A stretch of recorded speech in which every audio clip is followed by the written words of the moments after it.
e fui na belíssima casa do Sr. Falcão, loja do Sr. Falcão, com todos vós presentes e aqui com o nosso digníssimo painel luso-brasileiro. Como, aliás, tem sido a primeira casa deste hospital, devem estar a pensar em mim,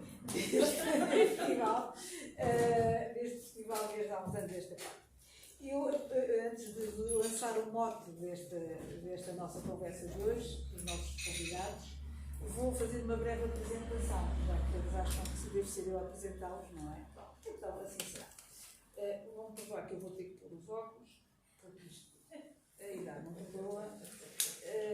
Então, começo aqui à minha direita, com a minha amiga Jurema de Oliveira, que, como boa brasileira, conheci há 2 dias e já somos amigas, não é verdade? Que criámos a viagem de Lisboa para cá juntas, e que é doutorada em Letras pela Universidade Federal Fluminense, é professora da Universidade Federal do Espírito Santo, é autora do projeto A Angolanidade e a Moçambicanidade em Questão, e do programa Primeiros Projetos e de vários outros projetos, como as marcas da ancestralidade e suas configurações em narrativas de autores africanos de língua portuguesa e brasileira e ainda panafricanismo, afro-brasilidade, vindos de edital federal, universal, bolsista Caquibacha e pela Fundação de Apoio à Pesquisa e Inovação do Espírito Santo em FAPES. Autora de vários livros e de artigos científicos publicados em revistas nacionais e internacionais, com experiência na área de letras e com uma ênfase na literatura brasileira, literatura portuguesa contemporânea. É uma estudiosa de vários dos nossos autores, uma das quais é homenageada neste festival e na sessão de hoje, a Cristina Bessa Luís, e ainda interessada em temas diversos de história, memória, crítica literária, tradição oral e ancestralidade. E é coordenadora do Núcleo de Estudos e Pesquisa das Africanidades e Brasilidades em África, e com várias obras publicadas, nomeadamente na área da violência e da violação, o espaço de opressão nas literaturas de línguas portuguesas do século XX, enfim, e outras publicações nesta área da violência e também da africanidade e brasilidade. É, portanto, com muito gosto que temos connosco a primeira vez neste festival. Sim, é a primeira vez. Muito bem. E vai estar logo mais também connosco em Pois. Passando à minha esquerda, a nossa amiga, que eu espero encontrar aqui, Maria Alzira Brum, não é verdade? Brum, não é Brum. Que também já esteve no festival, que é amiga da nossa primeira namoral há muito tempo. É uma escritora bilingue, escreve em português e em espanhol, é doutorada em comunicação e semiótica e tem formação em História e Filosofia da Ciência Criadora e coordenadora de oficinas de laboratório de criação e desenvolvimento de textos coletivos e individuais, iniciados online, obrigatório online. E é professora também, e professora independente, não estamos vinculados à mesma instituição, e tem várias publicações em vários países e em vários contextos, portanto, dentro e fora do Brasil. Portanto, Brasil, Peru, penso que México também, já também cá está, e participou em várias antologias, em vários projetos também, no Brasil, México, Peru, Estados Unidos, Argentina, Espanha, Japão, Guatemala, Nicarágua. Portanto, como vemos, é uma sorte que eles aqui, porque eles andam por esse mundo, não é? Portanto, conseguirem estar em Portugal e conseguirem estar num sítio como este, Miranda do Corvo, na loja do Sr. Falcão, é realmente um grande privilégio. Por fim, the last but not least, não é? Como dizem os ingleses, o Luís Osório, que penso que, sendo português e conhecido de todos, dispensa apresentações, eu gostava de o encontrar aqui, Mas não há uma única pessoa que me apresente. estará, e eu apresento bem, porque é impossível apresentá-lo com propriedade, não é? E com propriedade, com suco. O que é que eu posso dizer? Posso dizer, não sei, que é um jovem português, não é? Jornalista, escritor. Jovem gosta. Eu não digo nada das senhoras, também não vou dizer. É muito jovem, é muito jovem. E portanto, um homem de rádio também, não é? Que muitos de nós nos habituámos a ver e a ouvir ao longo dos anos, agora com estas coisas mais modernas das redes sociais, é conhecido de Portugal inteiro e Alemar, portanto, sobretudo das pessoas mais, mas não só, das pessoas mais novas, e que faz um comentário sempre muito político, e não só muito político, e também literário, obviamente, atual do nosso Portugal. Porque, muito recentemente, este livro mais recente é mesmo Os Cheios Secretos, que nos dá uma visão do Portugal ao longo dos últimos anos, e enaltecendo algumas figuras que fazem parte da nossa história. Portanto, estando apresentados, vocês querirão, se quiserem dizer mais alguma coisa acerca do vosso trabalho, podem estar à vontade, porque há essa liberdade, mas nós hoje estamos aqui um bocadinho vinculados a uma frase que eu gostava de vos ouvir comentar, e começava pela Maria, que é da Arquimedes Luís, que diz o seguinte: de facto, o verdadeiro estado de liberdade é o de ultrapassar o imaginário. E o que é que nós podemos pensar, além de estamos aqui a falar de liberdade, estamos a falar do imaginário, e de alguma forma qual é o papel também do escritor? O escritor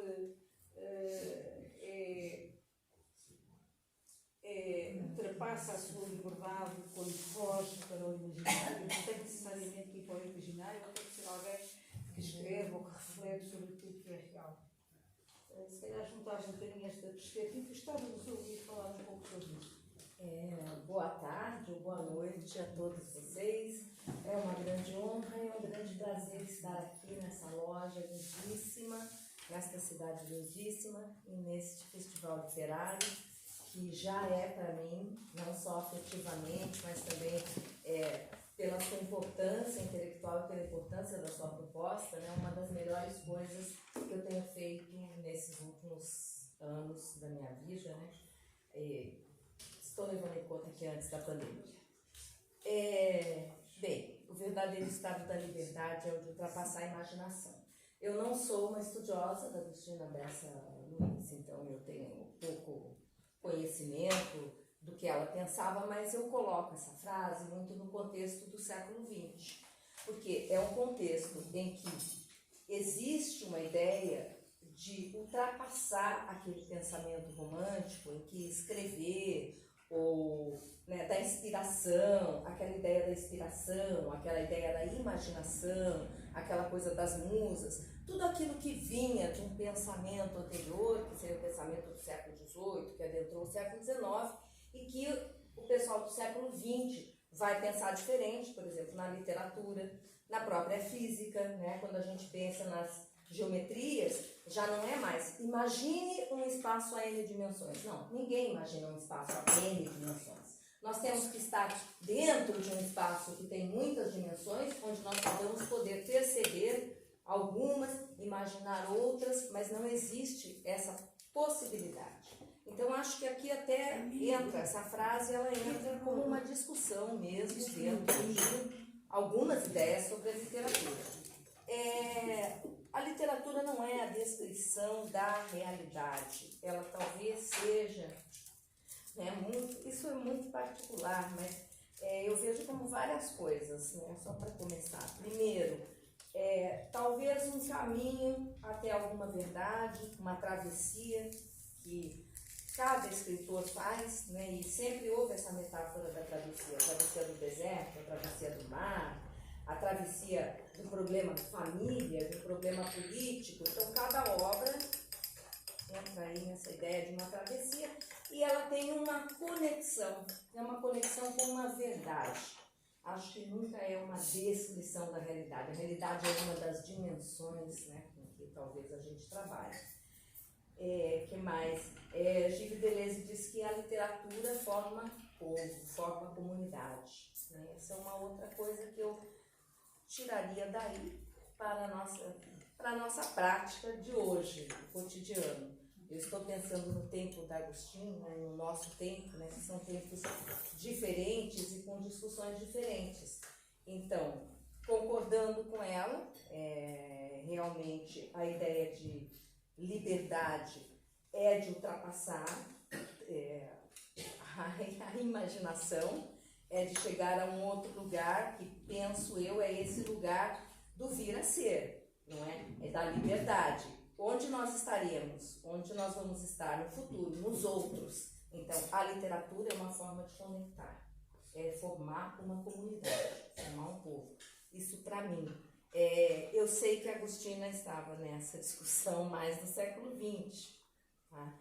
Então, aqui não sei quanto a essa questão da realidade, eu acho que hoje existe uma tendência, uma das tendências que é forte na literatura de mercado, na universidade, que é da literatura como descrição de realidades políticas, sociais, antropológicas. Está bem, está interessante.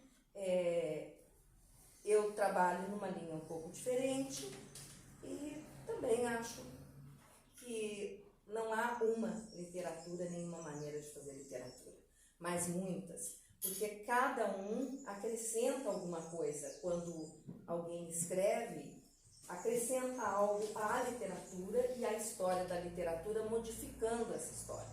Então, hoje nós temos muitas e muitas maneiras de fazer literatura que têm modificado visões anteriores e mesmo as visões do século XX, né? Que a gente foi de uma maneira contemporânea, mas que mudaram bastante.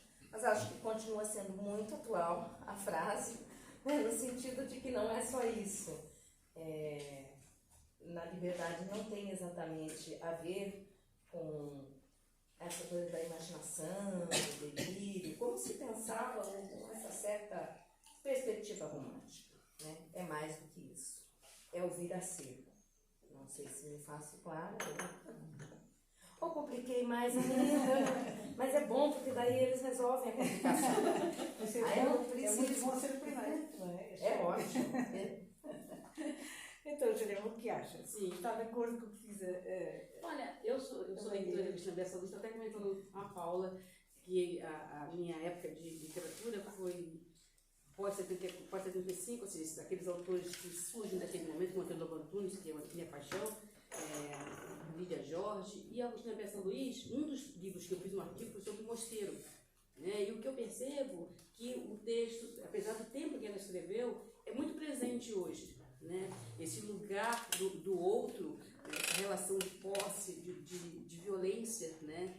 E na qualidade de mulher, né? A gente sabe que nós somos as que mais vivenciam essa espécie de violência. Eu me recordo que ele sempre dizia que Portugal foi feito por mulheres, que os homens estavam sempre em viagem, sempre conquistando novas terras. E no mosteiro ela traz essa experiência dessas mulheres. E várias outras narrativas dela também. Então, eu costumo dizer, sempre lembro do Barthes, quando ele diz que o escritor é o único aquele capaz de perder a sua estrutura na estrutura do mundo. E é verdade. Ou seja, o escritor vai trazer as dores de todos nós. Seja essa na violência política, na violência afetiva, na violência... qualquer situação, no afeto, no amor. Ou seja, ele é capaz de nos fazer sentir naquela obra a nossa existência. Isso é muito particular. E Barthes sempre fala isso, eu concordo muito com essa fala dele, né, dessa questão. Ou seja, o que a gente tem como imaginário, quando você lê, muitas vezes não é só imaginário. Eu me recordo que tem um poeta do século XIX, português, que não vou lembrar o nome dele aqui agora, que ele tem um poema, eu estava fazendo o segundo semestre de literatura portuguesa, e quando eu li aquele poema, o poema dizia quem eu era, respondia ao meu estado de espírito, respondia às minhas interrogações, respondia ao meu mal-estar. E ele era um português. Eu sou uma mulher negra brasileira. Né? Então, ou seja, aí eu me convenço que Barthes diz, assim, o escritor é aquele capaz de perder a sua estrutura na estrutura do mundo. E é isso mesmo. Ou seja, E isso não tem como se explicar, né? Não se explicar no mundo real. Até porque um escritor não repete a mesma frase em um outro texto. Se ele for refazer, é outro texto. Ou seja, esse estado de escrita, ele existe, acontece, pronto. Ponto final. Você não repete aquele momento, né? Como não nos banhamos 2 vezes no mesmo rio. Então, ou seja, essa ideia do imaginário, dessa liberdade, é muito pertinente, porque é perceber que esse escritor é capaz de se sentir aliviado, né? E aliviadores de vários outros a partir da sua escrita. Isso é muito particular, né? E não é todo mundo que tem a capacidade de escrever ou de construir essa sensação. E você não tem como explicar muitas vezes, né? Você precisa ler e sentir. Isso é muito particular, né? Eu, particularmente, gosto muito da Agostina Bessa, da forma como ela elabora esses textos. Ler essa mulher portuguesa, ler essa condição de estar em Portugal, mesmo naqueles momentos mais complexos, né? Em princípio, eu diria isso. E diga uma coisa, antes de passar ao Luís, disseste agora uma coisa interessante, que o escritor alivia as dores de quem lê, mas também gera dores para quem lê. Mas Tem que mudar, ou não? Mas muitas vezes as dores que você entende como dor é a resposta que o leitor precisava. Ok, portanto estamos a falar ali da dor como terapia. A dor. Não sei se seria terapia, mas eu não entraria nesse campo, mas eu entraria no campo de você poder sentir, perceber que em algum lugar alguém sente algo que você não está sentindo. Porque o tratamento não tem que ser dor. Sim. Okay. Né? Pode ser uma alegria muito grande. Só que a gente não consegue verbalizar de uma outra forma. E o escritor consegue fazer isso. E isso talvez se prendesse um bocadinho com o que dizia a Maria, que talvez através deste processo, não é?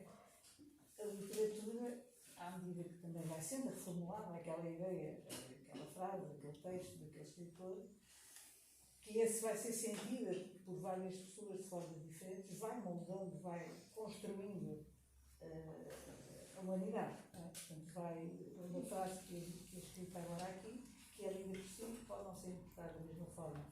E vai, através deste processo quase contínuo, não é? Moldando a própria humanidade e a forma como a literatura está a ser reescrita, não é? Como aquela frase, aquele texto está a ser reescrito. Tem uma frase de Italo Calvino que ele diz que um clássico é aquele texto que seguiu as pegadas, né, dos que vieram antes dele e deixou marcas para os que vieram depois.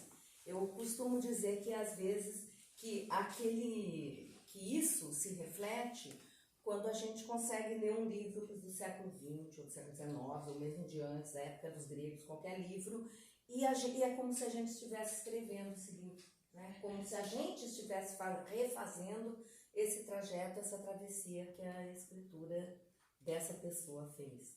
Então, isso que eu chamo um pouco de que a literatura, isso que o Deleuze dizia, né? Que a literatura forma uma comunidade, né? Faz povo, como ele dizia, acho que é mais correto dizer dessa forma. Então, assim, quantas vezes eu me senti assim, lendo como se eu estivesse escrevendo, né? Como ela disse da Agostina Bessa Luiz. E às vezes, assim, escritores que não têm nada em comum com a gente, que estão em outro contexto, político, geográfico, de gênero, ou que seja, mesmo assim, a gente diz, isso, ou às vezes não todo livro, mas alguma coisa, isso parece comigo, isso sou eu, eu que disse isso. Então, acho que essa condição digamos, se há uma condição geral, seria esta, né, da literatura. Tem uma segunda, que é que a escritura nunca esteve tão presente, né, em todas as áreas das nossas vidas. Então, de trás de um videogame, de uma telenovela, de qualquer atividade, qualquer coisa, até uma publicidade, está alguém que escreve. Então, é uma atividade que está onipresente. Então, a literatura não está, não é uma coisa do passado, ela é uma coisa que segue as pegadas do passado e deixa pegadas para o futuro e continua aí, bastante presente na nossa vida de várias maneiras. Okay. E provavelmente muito do que vocês disseram, o leitor, digamos que o leitor comum, o leitor que não escreve, mas que apenas lê, sente muita identificação com as passagens do livro, ou com o livro inteiro, ou com aquela personagem, não é? Portanto, isso provavelmente todos nós que lemos, e infelizmente lemos, já sentimos isso. Luís, o que lhe parece esta frase Parece-me reacionária. Só podia ser. Parece-me absolutamente reacionária. Eu gosto muito da Agostinho, mas é absolutamente reacionária. Portanto, é uma frase de uma mulher reacionária. Vamos lá ver. Primeiro, antes de ir aí, dizer que é uma grande honra estar neste espaço. Não é? Porque quando se fala da subversão da liberdade, superar a imaginação como forma de alcançar a liberdade, estamos a falar aqui de um homem como José Falcão, que não chegou a ver a República, a instauração da República, mas que arriscou a sua própria vida e nasceu aqui. E foi graças à imaginação e à coragem de homens que tinham uma grande convicção no ser humano, até podiam acreditar em Deus ou não, mas achavam que, independentemente de Deus, os problemas resolviam-se em primeiro lugar aqui, nós. E por isso, estar aqui neste lugar onde nasceu o Zé Falcão é uma honra enorme, porque este homem é um dos ideólogos que depois cria as condições para que a República nasça e arrisca muito no final do século XIX, quando lidera de uma maneira muito forte no Norte aquilo que vai ser a vaga ideológica da República. Portanto, isso é uma coisa muito importante. Depois, quer dizer, eu acho que há uma definição muito básica, mas importante, sobre uma diferença possível entre a esquerda e a direita. A esquerda necessariamente com muitas nuances. Portanto, eu vou ser aqui um bocadinho até simplista. Mas a esquerda tem que acreditar convictamente no ser humano, na sua capacidade de transformação. Nesse sentido é otimista. E depois a direita é o contrário, é pessimista em relação ao ser humano. Porque acredita numa ideia conservadora, acredita que as coisas se definem ao encontro de uma essência que já está pré-concebida. E por isso é pessimista no sentido que sempre que o ser humano tenta transformar rapidamente, faz asneira. Porque é conservadora. A Agostina era profundamente conservadora. O que é que ela está a dizer com essa frase? Está a dizer uma coisa muito simples. É que só atingimos a liberdade plena quando superarmos a imaginação. A superação da imaginação é a morte. E, portanto, a morte, ou o encontro com uma transcendência em que ela acreditava, sendo uma mulher extremamente, muito subtil, com um grande sentido de humor, mas para ela o poder feminino estava entre quatro paredes. E era um poder fortíssimo, mas estava entre quatro paredes. Portanto, esta ideia da autodeterminação da mulher, da capacidade da mulher se libertar, isso para Agostina era uma coisa horrível. E, portanto, eu acho que muitas vezes nós somos muito respeitadores em relação às vacas sagradas e aos bois sagrados, não é? E mesmo quando dizem patacoadas, nós achamos que é tudo uma maravilha. Não. A frase da Agostina é reacionária e tem de ser combatida. Porque aquilo que nós temos que combater hoje é por um mundo em que se recupera a capacidade de imaginar. Que é a única forma de conseguirmos uma liberdade coletiva e individual. Isso é fundamental. Num tempo como este, em que falávamos nisso num almoço, não é?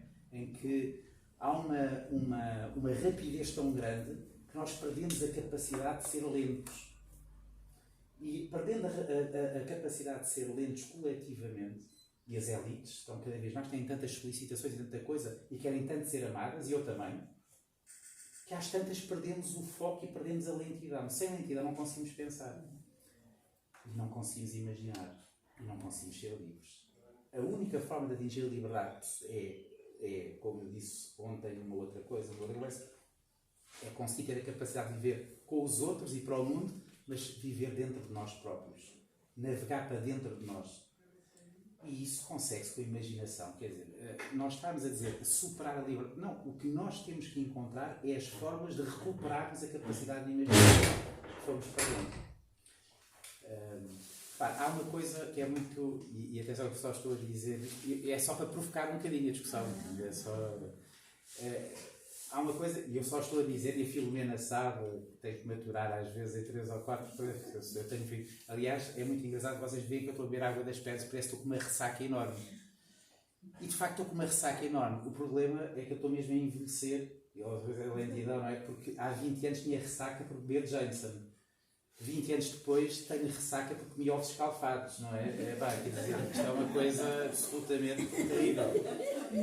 Mas nas duas conversas que tivemos, e portanto eu estou a dizer isto porque não fico nada chateado, rigorosamente nada chateado, mas não me apresentaram. Mas eu vou só dizer uma coisa que tem a ver com esta. Eu tenho um percurso de 30 anos. E, no entanto, a nossa vida é tão rápida que aquilo que se vai buscar é precisamente o que eu estou a fazer agora. Tudo aquilo que aconteceu antes, e eu acho que isso acontece com cada uma das nossas vidas. Nós podemos ter feito coisas muito importantes. Sabe, eu fui o mais jovem diretor da história do jornalismo português. Fui diretor da Capital com 30 anos. Jornal diário. Eu nem me lembro disso. Quanto mais as pessoas e o mundo. E, portanto, eu acho que nós estamos... O que é que isto quer dizer? Que nós perdemos a memória. Isto não tem importância nenhuma. Mas isto pode amplificar-se para todas as questões e todos os problemas. Não é? Porque hoje o que verdadeiramente interessa é aquilo que tu estás a fazer agora, que eu estou a fazer agora. Faço umas coisas nas redes sociais que eu tenho um imenso orgulho. As pessoas reconhecem em todo o lado. De facto, uma coisa surpreendente, porque o mundo mudou. Como é que é possível? Tenho mais reconhecimento com as redes sociais que tive em algum momento da minha vida a ter programas de televisão, enfim, as mais coisas. E, no entanto, tem o outro lado. Eu reduzia isso. É como se não tivesse existido antes. Não é? Há pouco, ontem à noite, uma conversa muito agradável, dizíamos as tais reencarnações em vida. Reencarnamos todos em vida várias vezes. Mas o problema é que a falta de lentidão, a rapidez, faz com que reencarnamos, mas esquecemos das vidas anteriores. Todos. Eu acho que isso é que tem muito a ver com o que nós falamos. Temos que recuperar a capacidade de imaginar, mas temos que recuperar também a capacidade de conseguir reter. E por isso é que eu também comecei por falar do Zé Falcão. Porque perdemos a memória. Perdemos a memória e perdemos a capacidade de imaginar. Isto é, perdemos a capacidade de ter passado e perdemos a capacidade de olhar o futuro. Vivemos no presente. Portanto, limitamos a sobreviver. Quanto à Agostina, era uma grande escritora, mas com livros marcantes. De facto, ler a Sibila é sempre um exercício extraordinário de criatividade, de surpresa, não é? Porque tem momentos de genialidade. Depois, o trabalho que o Manuel de Oliveira faz com a Agostina, recuperando alguns dos livros, a forma perversa como ela fala sobre as mulheres também. A Bovary Bovarinho da Agostina é absolutamente terrível, não é? Mas é deliciosa a inteligência e a cabeça da Agostina, aquela cabeça de bruxa, perversa e maravilhosa, porque é inteligente e é genial. Mas tem que ser combatida. Em cima do que você colocou, tudo bem, até concordo em parte com o que você disse. Mas, por outro lado, tem uma questão. Ela traz uma mulher que estava naquele contexto social. Tá. Então, nesse sentido, eu não leria ela como tão conservadora, porque ela traz... O Mosteiro é um dos romances que mais me incomoda. Mas é o cenário português e aquela mulher que está colocada ali, que está no plano real. Então, nesse sentido, ela tem esse cuidado. Aí, ou seja, eu não li como conservadora, entendeu? Eu li como denúncia.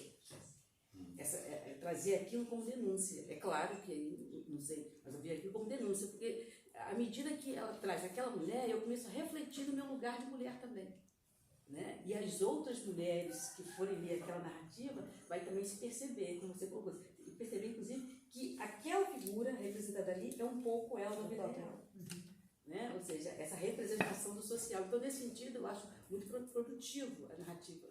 É claro que essas questões, mas também o contexto que ela escreveu, a época em que ela escreveu, tudo isso estava ali, né? E agora você colocou um detalhe que eu acho muito pertinente. Eu tenho uma memória muito boa em relação a quem vem antes de mim. No samba tem uma frase do sambista que diz assim: antiguidade é posto. Antiguidade é posto. E os sambistas reconhecem isso. Numa roda de samba, Jamais um jovem se coloca antes do mais velho. E ele não precisa dizer, ele sabe que a fala, que o toque do tambor, o toque da guitarra, o toque da música é do mais velho. Então, ou seja, práticas de pessoas que não foram à universidade, não são doutores, mas que respeitam os que vieram antes. Na cultura africana, não é? Isso.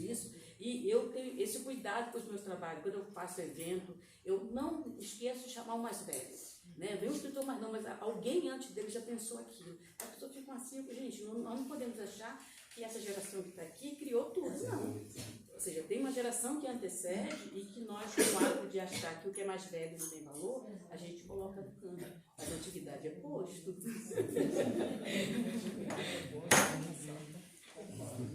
Antes de passar à peça, que seguramente quer fazer questões ou comentários, eu sinto que há aqui uma contradição, ou alguma contradição, entre aquilo que a Juliana disse sobre a Agostina e aquilo que o Bruno disse.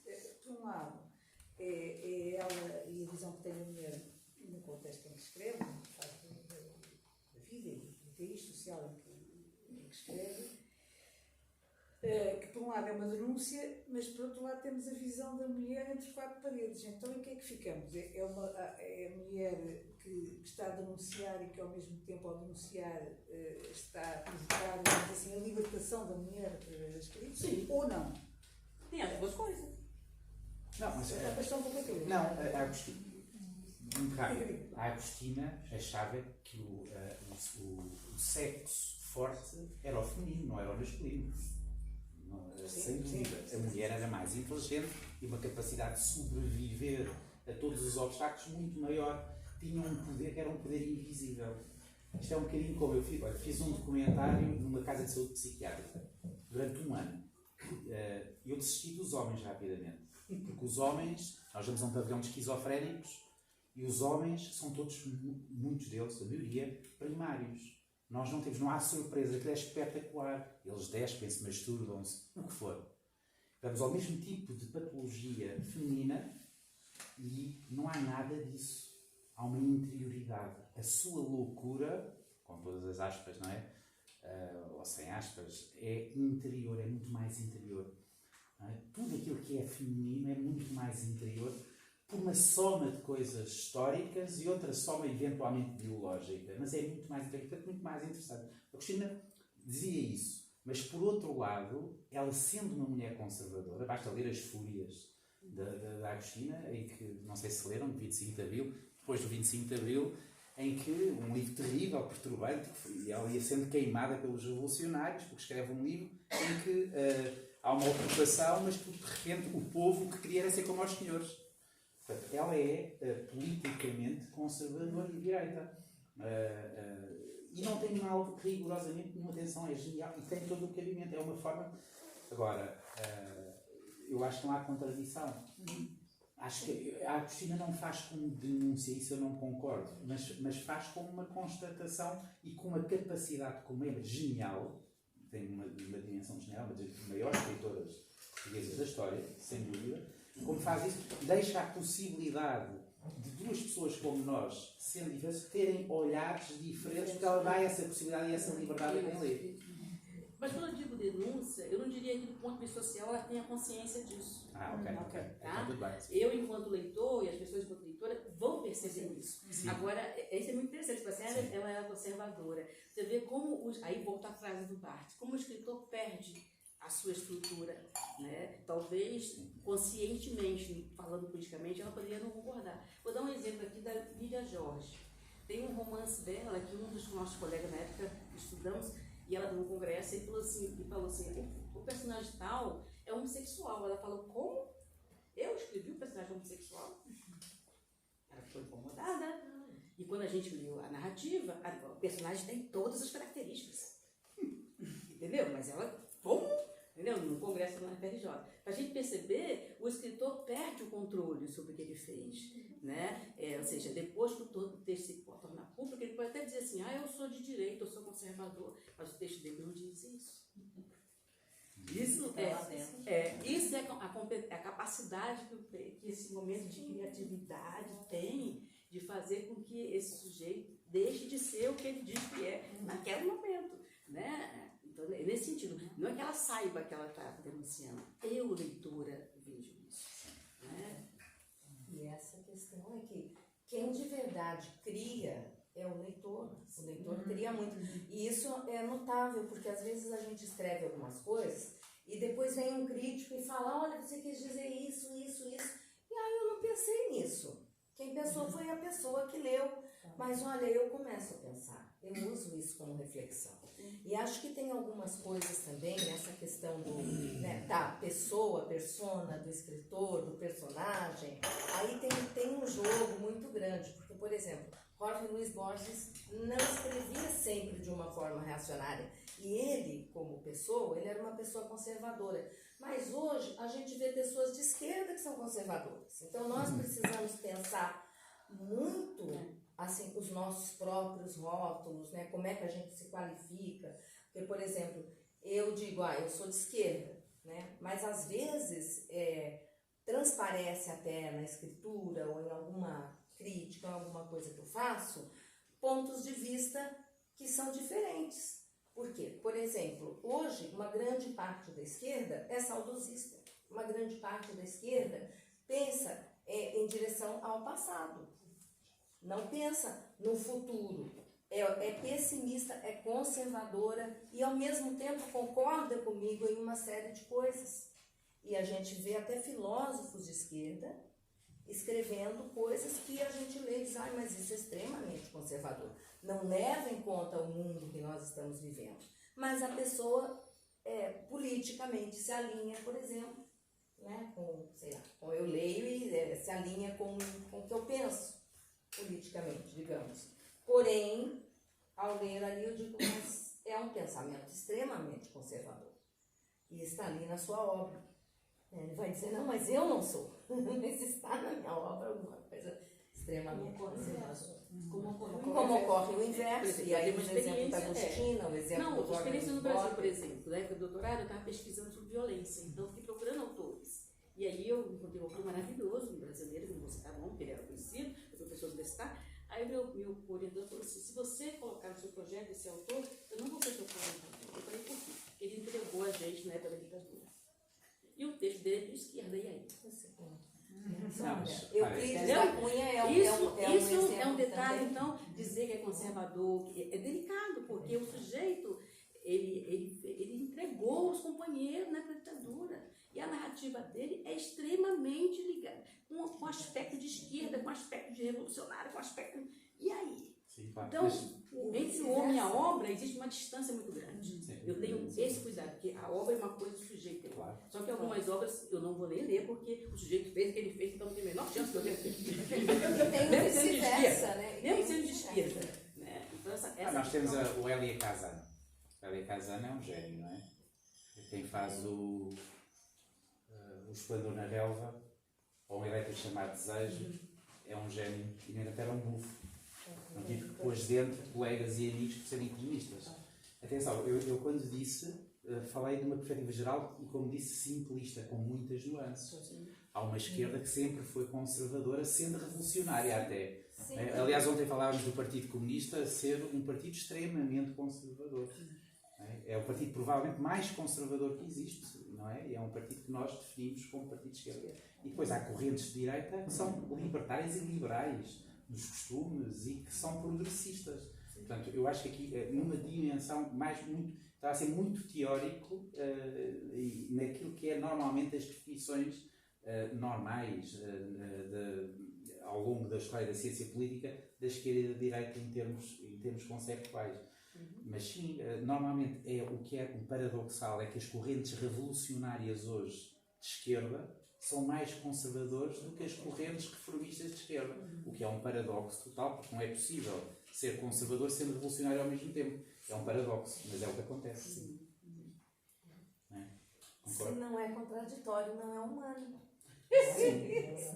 Essa é a forma de discernir até hoje. É por isso a gente sabe que ainda não tem uma inteligência artificial. A inteligência artificial ela não é capaz de se contradizer, mesmo com toda a lógica não clássica, etc., a gente só sabe que se é contraditório é humano.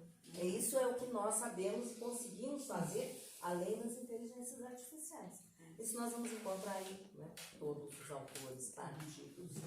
É em nós mesmos, né? O que eu digo, quando outra pessoa lê o livro e diz, eu vi isso aqui no seu livro.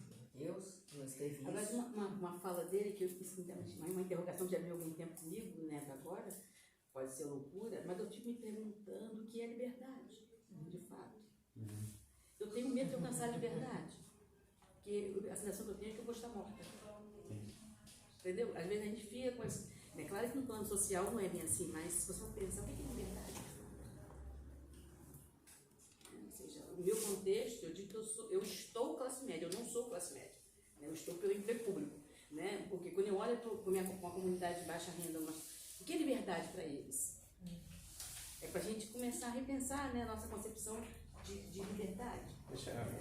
Em relação a si, é muito simples a resposta. Sim, você. Porque é muito simples a resposta, porque o caminho que fez, uma mulher brasileira, negra, o caminho que faz académico, de sobrevivência, porque tinha, quando nasceu, tinha um bilhete premiado para o inferno. Sem dúvida. Eu digo E em assim. si própria conseguiu ganhar.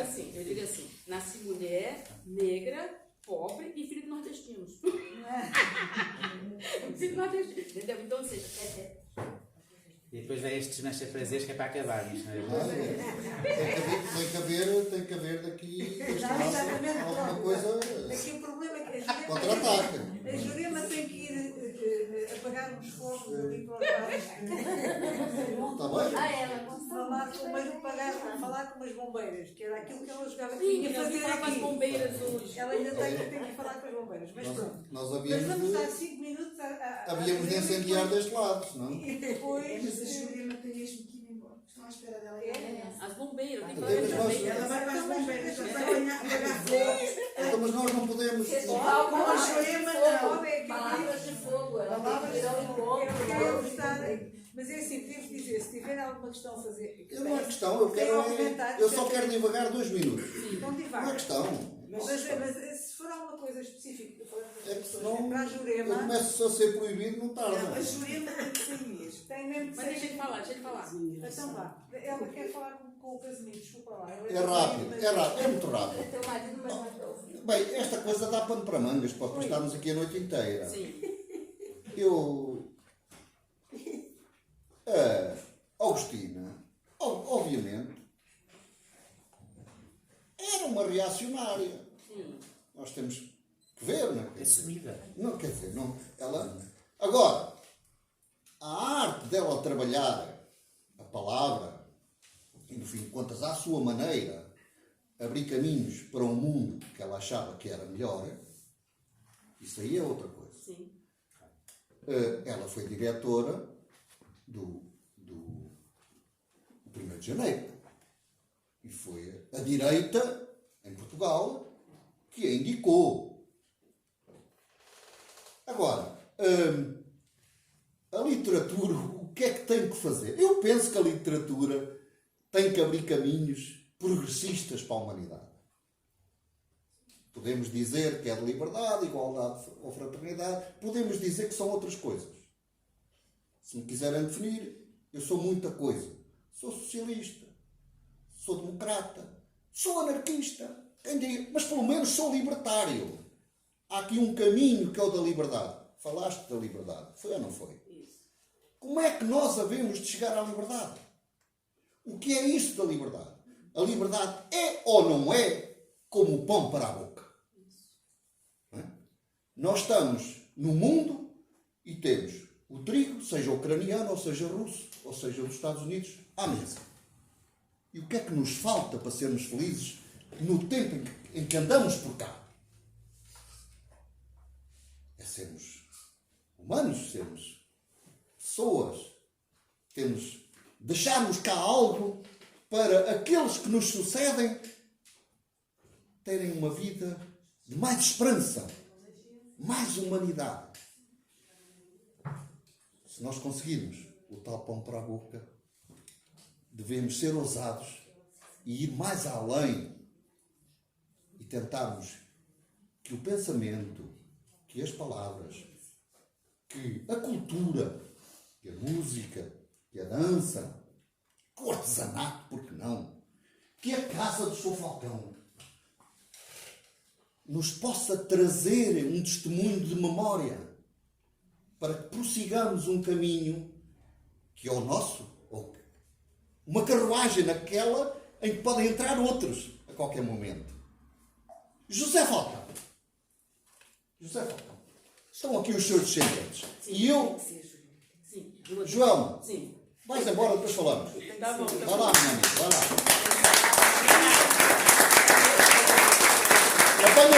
Apanhas a próxima carruagem. Pode Pronto. deixar, pode deixar. Paga bem fogo.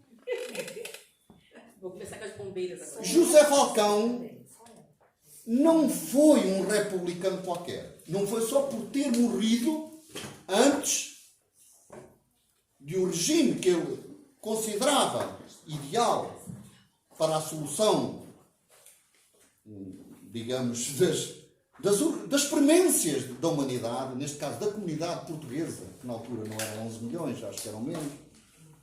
Nós também não crescemos muito, entende?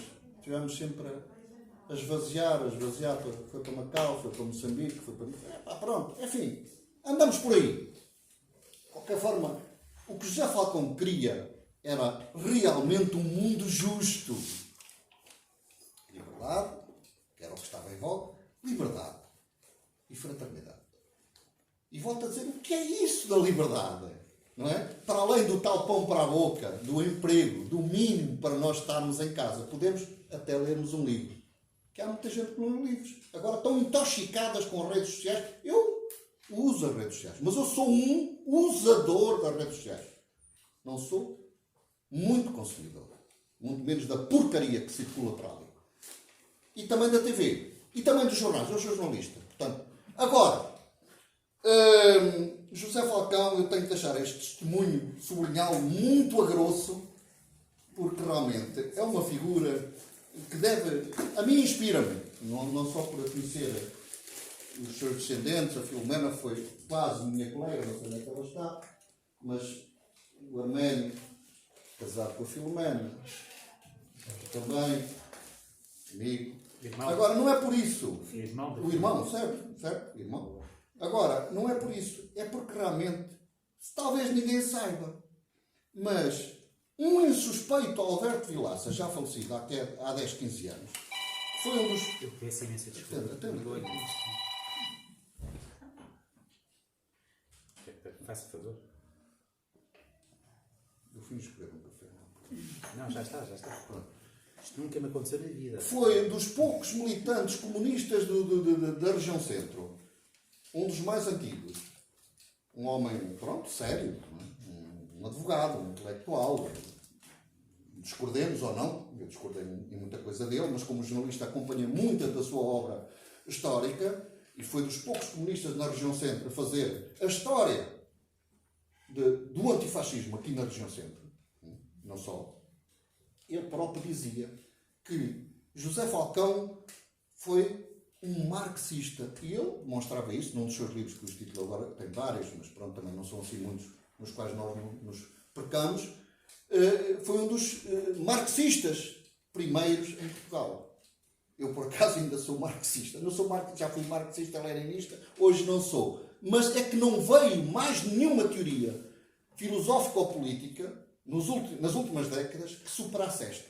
Tudo o resto é porcaria do neoliberalismo que oprime as pessoas e que faz delas gato-sapato e que as faz aparentemente felizes com lixo nas redes sociais, etc, nas televisões, etc. Portanto, quem é que falou do José Falcão? Acho que és tu. O José Falcão realmente era um homem que ideologicamente tinha um caminho de justiça. O próprio Guerra Junqueiro lhe disse: atenção, passaram uns anos ainda era vivo, aliás. E quem é que poderá, eu acho que ainda tenho isto aqui, porque a memória é importante. Eu há bocado estava aqui a divagar. Desculpem.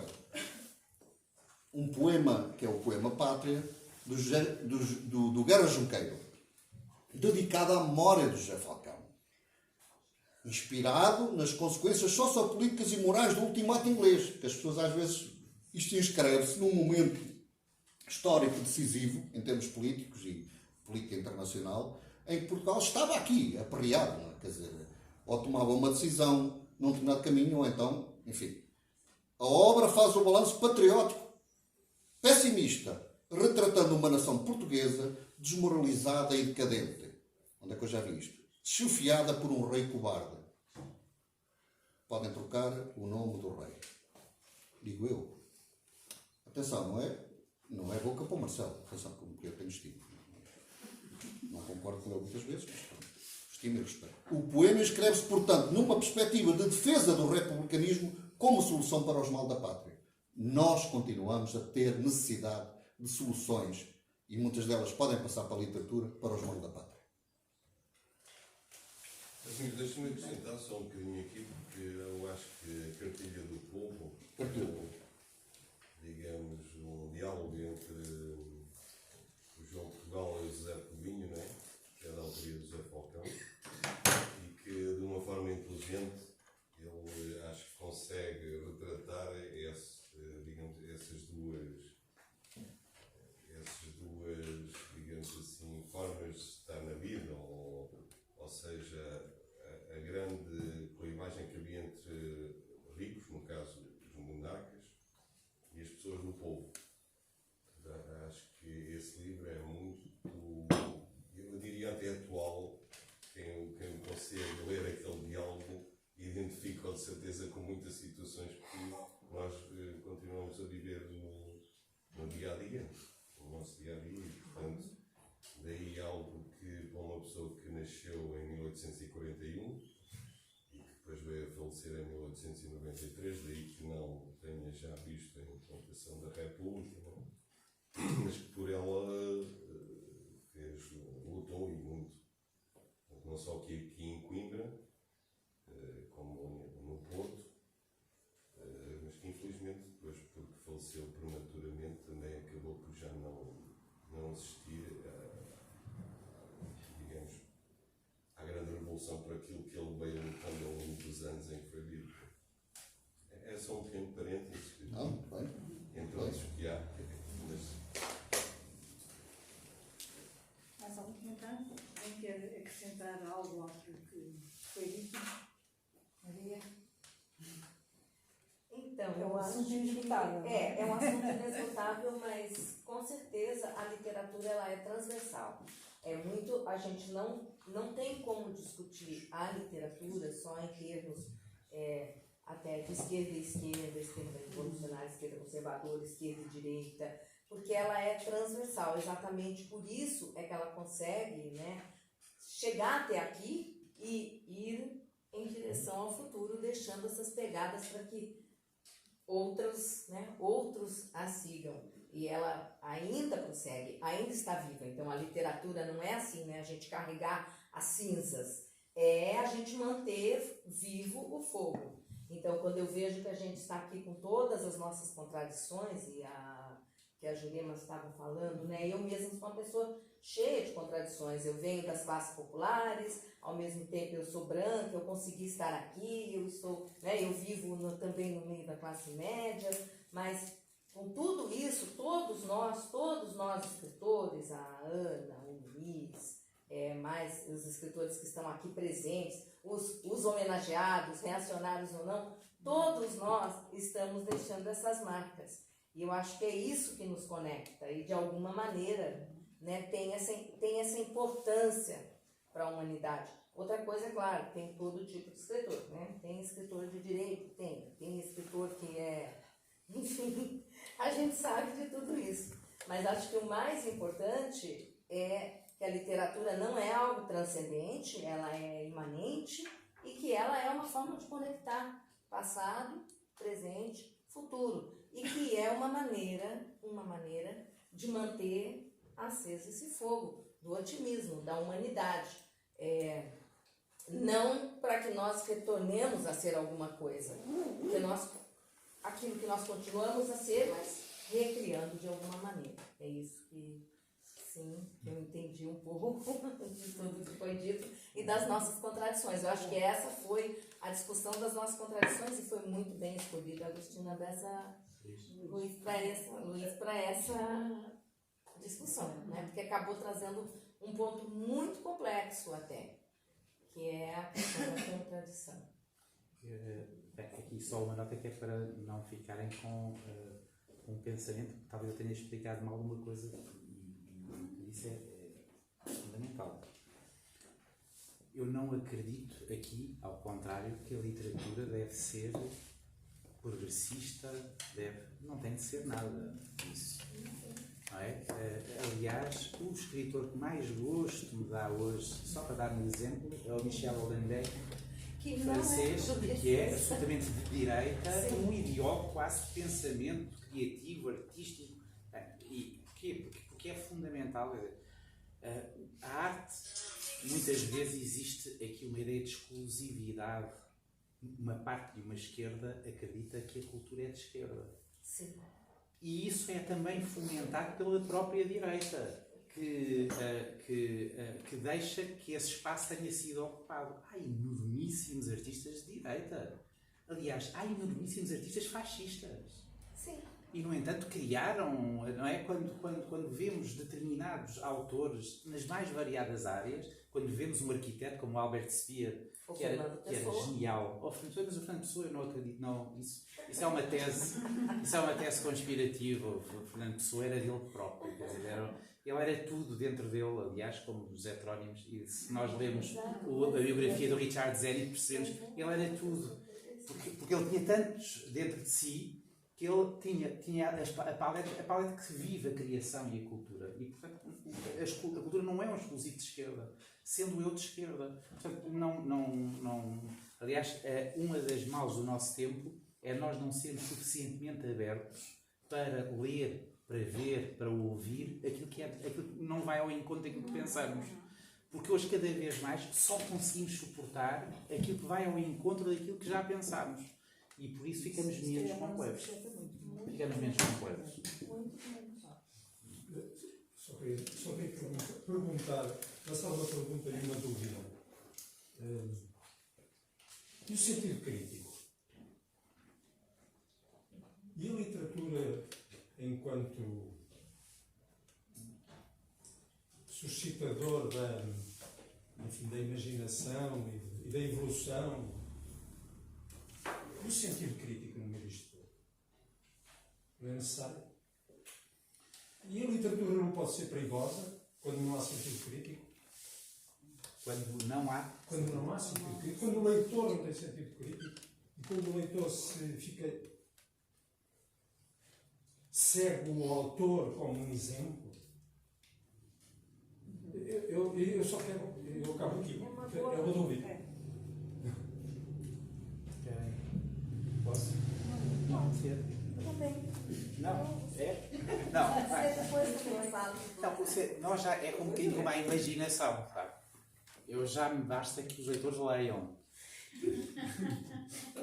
Porque se os leitores lerem, uns seguirão sem sentido crítico e outros ganharão sentido crítico.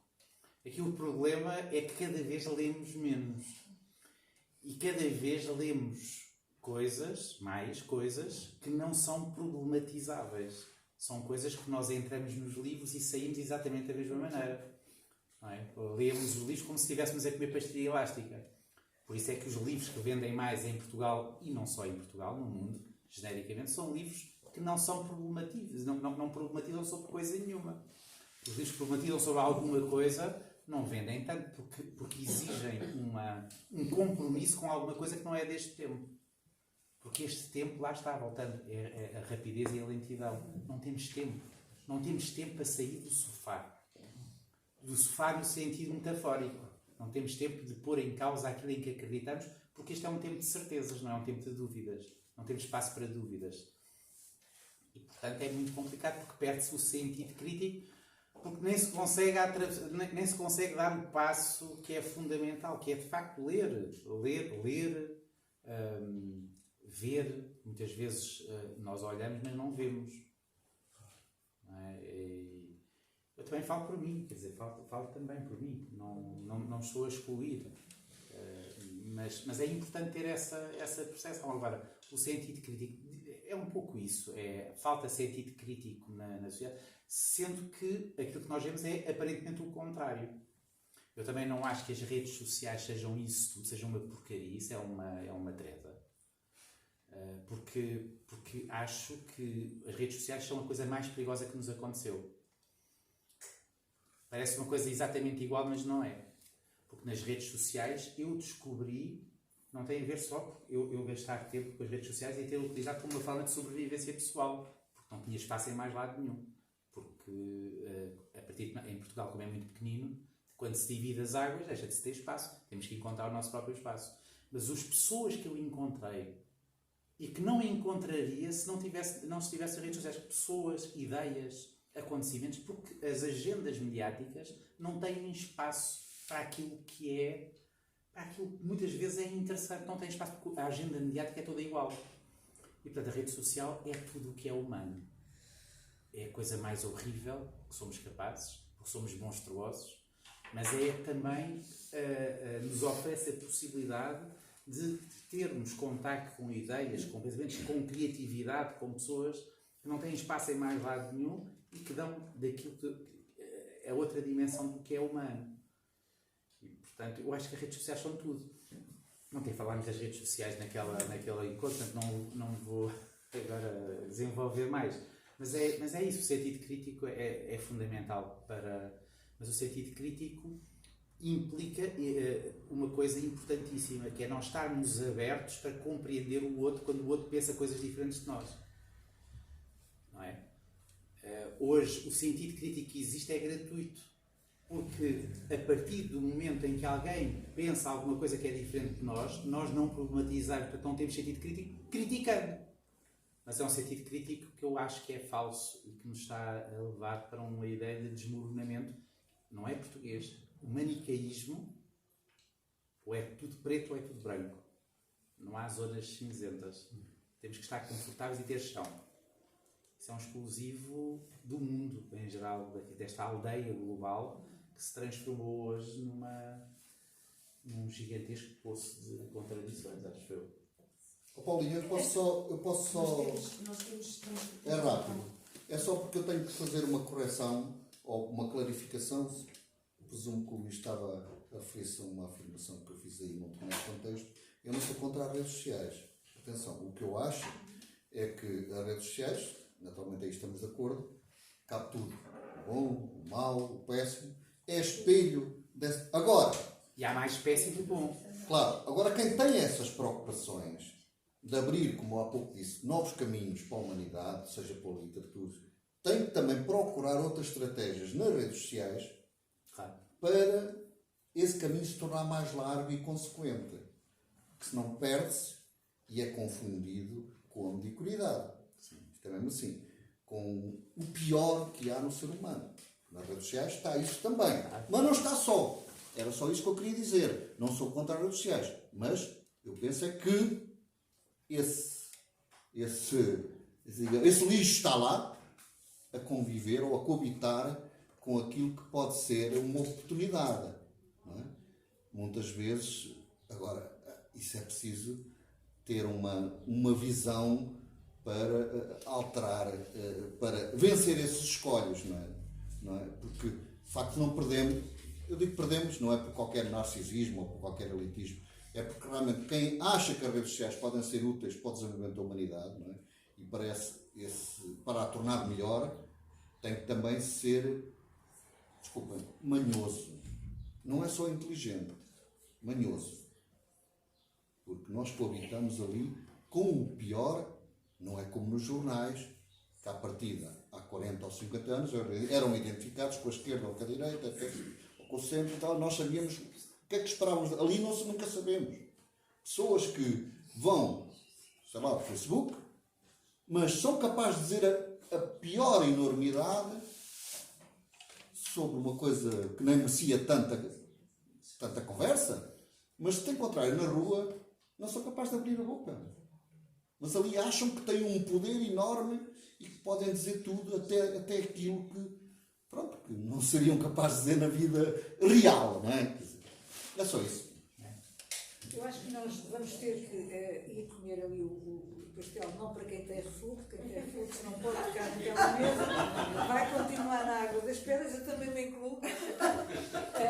E já diz, mas homem prazer que tinha que dar, olha agora. Mas acho que podemos e devemos continuar esta conversa, porque isto leva-me quase a pensar e não queria deixar uma nota negativa. Mas se calhar com a falta de sentido crítico, porventura temos hoje mais do que teríamos no passado, e não posso advogar a volta ao passado, porque nós temos que caminhar no futuro.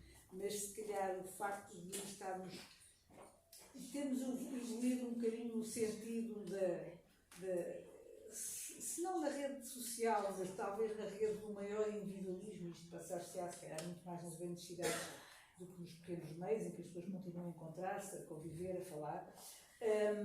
Eu acho que espaços um bocadinho do passado, que eu acho que nós se calhar deveríamos retomar em alguns sítios em que eles estão a ser retomados, da discussão, da tertúlia, porque eu diria que é muito mais, se leva muito mais dentro de nós, se leva muito mais para casa de uma discussão deste tipo, nem que seja um núcleo relativamente reduzido, não é? Mas em que se calhar provavelmente cada um de nós vai muito mais enriquecido, do que se estiver apenas a lançar a ideia e depois tem uma outra ideia que vem de trás, mas depois não é rebatida, não é discutida. Portanto, tudo fica um bocadinho numa globalidade que não é bem uma globalidade. Eu não sei o que é que resulta no final de uma discussão de rede social. Eu diria que estes reencontros, estes momentos de discussão que nós perdemos muito com a pandemia, é verdade, mas que também já vínhamos perdendo antes, não é? Hoje a pandemia eu acho que desculpa muita coisa, mas acho que nós temos que fazer um esforço para discutir as coisas cara a cara, não é? Não é como tu estavas a dizer, eu podia dizer que me apetece, não sei onde, mas se encontrar a pessoa não sou capaz de discutir. E isto vai um bocadinho ao encontro daquele sentido crítico, eu acho que nós todos temos um bocadinho a obrigação de promover e criar, sobretudo dos mais novos, não é? Porque nós deixamos algumas coisas, se deixarmos alguma coisa será para os mais novos, não é? Eventualmente para aqueles que estão connosco, convivem connosco. Mas acho que realmente temos que refletir muito nesta questão da troca com o outro e da convivência com o outro e olhar o outro nos olhos porque acho que será esse um dos caminhos, porque sendo realmente as redes sociais importantes, eu também temo que nos possam vir, ou se já não tiraram já em parte, muito do que é a liberdade de podermos expressar livremente e estar contra ti, ou contra no bom sentido, ou repostar a tua opinião e daqui nascer um bocadinho, talvez, a luz e a discussão, ou da discussão nascer realmente a luz, algo um bocadinho, é o que me parece. Mas podemos continuar entre a água das pedras e o vinho. Atenção, há uma coisa importante. As redes sociais, ou qualquer coisa que substitua as redes sociais, veio para ficar. Sim. É um instrumento de futuro. Se os bons desistem das redes sociais, se deixarmos esta arma para aquilo que é perverso vai conquistar o mundo. Vai conquistar o mundo porque é um instrumento fortíssimo. Aquilo que se tem que encontrar, e concordamos, é fórmulas de controle e de tentativa, sendo manhoso o que for, para ganhar, porque não se ganha a guerras aos maus, na linguagem maniqueísta, sendo bonzinho. Isso não existe. Nós temos é que encontrar os bons instrumentos, porque este instrumento podemos gostar, mas não vale a pena estar a coisar. Não, é isto que vai ser. É isto que vai ser. E portanto temos é que perceber como é que vamos utilizar para ganhar esta guerra, porque é de uma guerra que se trata. E se não tivermos esta consciência, se estivermos ainda continuando, não é? É muito complicado. Agora, ganhar é uma guerra muito difícil, porque os maus não têm qualquer tipo de problema em serem maus. Sim. Não é? Não há qualquer tipo de problema. Enquanto quem tem princípios éticos, morais, pensa só duas ou três vezes e normalmente exclui-se do combate. E se deixarmos esse combate vai acabar por nos aniquilar, porque vamos ser esmagados.